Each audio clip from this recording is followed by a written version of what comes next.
আসসালামু আলাইকুম। আজ রোববার ২৭শে পৌষ, ২১শে রজব, ১১ই জানুয়ারি। বাংলাদেশ বেতার রাজশাহী। স্থানীয় সংবাদ পড়ছি আব্দুর রকুন মাসুম। সাবেক প্রধানমন্ত্রী ও সদ্য প্রয়াত বিএনপি চেয়ারপারসন বেগম খালেদা জিয়ার রুহের মাগফিরাত কামনা এবং তারেক রহমান বিএনপি চেয়ারম্যানের দায়িত্ব গ্রহণ করায় বগুড়ায় জেলা বিএনপির উদ্যোগে দোয়া মাহফিল অনুষ্ঠিত হয়েছে। গতকাল বাদ আসর বগুড়া শহরের বাইতুর রহমান সেন্ট্রাল মসজিদে এ দোয়া ও মোনাজাতের আয়োজন করা হয়। দোয়া ও মোনাজাত পরিচালনা করেন বাইতুর রহমান সেন্ট্রাল মসজিদের পেশ ইমাম মাওলানা আবদুল্লাহ।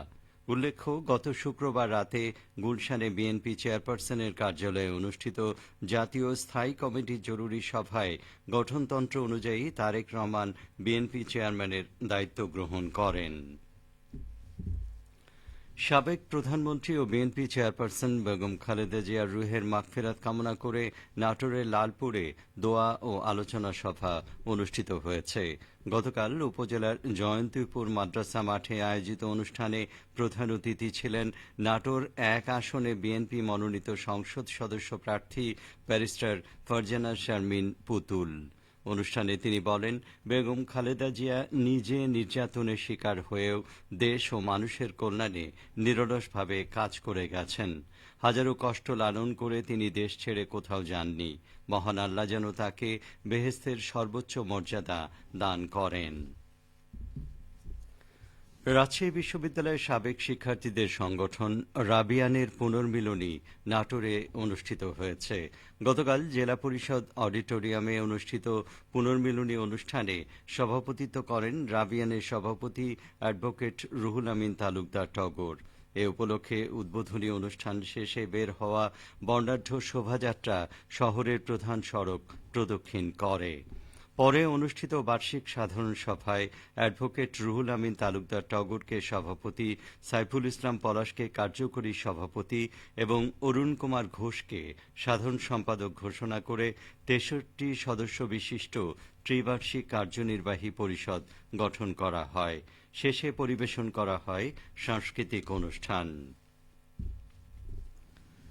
বগুড়ার শাহজাহানপুর উপজেলার বনানী এলাকার সুলতানগঞ্জ উচ্চ বিদ্যালয় মাঠে ৪ শতাধিক দুস্থ, অসহায় ও শীতার্ত মানুষের মাঝে কম্বল বিতরণ করা হয়েছে। গতকাল কম্বল বিতরণ অনুষ্ঠানে প্রধান অতিথি ছিলেন সুলতানগঞ্জ উচ্চ বিদ্যালয়ের প্রধান শিক্ষক ফজলুল করিম। বিশেষ অতিথি ছিলেন লঙ্কা বাংলা ফাইন্যান্স পিএলসির রিজিওনাল হেড ও বগুড়া শাখা প্রধান মিজানুর রহমান। কম্বল বিতরণ অনুষ্ঠানে তিনি বলেন, শীত মৌসুমে দুস্থ ও শীতার্ত মানুষের পাশে দাঁড়ানো একটি মানবিক দায়িত্ব। এ ধরনের উদ্যোগ শীতার্ত মানুষের কষ্ট লাঘবে গুরুত্বপূর্ণ ভূমিকা রাখবে। তিনি আরও বলেন, ভবিষ্যতেও এ ধরনের মানবিক ও সমাজকল্যাণমূলক কার্যক্রম অব্যাহত থাকবে। চাঁপাইনবাবগঞ্জের বিভিন্ন সীমান্ত এলাকায় পৃথক ৪টি অভিযান চালিয়ে ১৬টি ভারতীয় গরু জব্দ করেছে বিজিবি। গতকাল এক সংবাদ বিজ্ঞপ্তিতে চাঁপাইনবাবগঞ্জ ৫৩ বিজিবি ব্যাটালিয়নের অধিনায়ক লেফটেন্যান্ট কর্নেল কাজী মোস্তাফিজুর রহমান এই তথ্য জানান। তিনি আরও জানান, জব্দকৃত ১৬টি ভারতীয় গরুর আনুমানিক বাজার মূল্য ২৬ লাখ টাকা। জব্দকৃত গরু চাঁপাইনবাবগঞ্জ শুল্ক কার্যালয়ে জমা করা হয়েছে। চাঁপাইনবাবগঞ্জের শিবগঞ্জে অবৈধভাবে ফসলি জমিতে পুকুর খনন করায় নাহিদ হাসান নামে একজনকে ১ লাখ টাকা জরিমানা করেছেন মোবাইল কোর্টের বিচারক। গতকাল শিবগঞ্জ উপজেলার সহকারী কমিশনার ভূমি ও এক্সিকিউটিভ ম্যাজিস্ট্রেট মোহাম্মদ তৌফিক আজিজের নেতৃত্বে শিবগঞ্জ উপজেলার মোবারকপুর ইউনিয়নের দানিয়ালপুর এলাকায় এই মোবাইল কোর্ট পরিচালনা করা হয়। বগুড়া শিবগঞ্জ উপজেলায় ফুলকপির দাম বাড়ায় স্বস্তি ফিরেছে কৃষকদের মধ্যে। শীতকালীন বিভিন্ন সবজির পাশাপাশি এবছর শিবগঞ্জে ব্যাপক পরিমাণে ফুলকপি চাষ করেছেন কৃষকরা।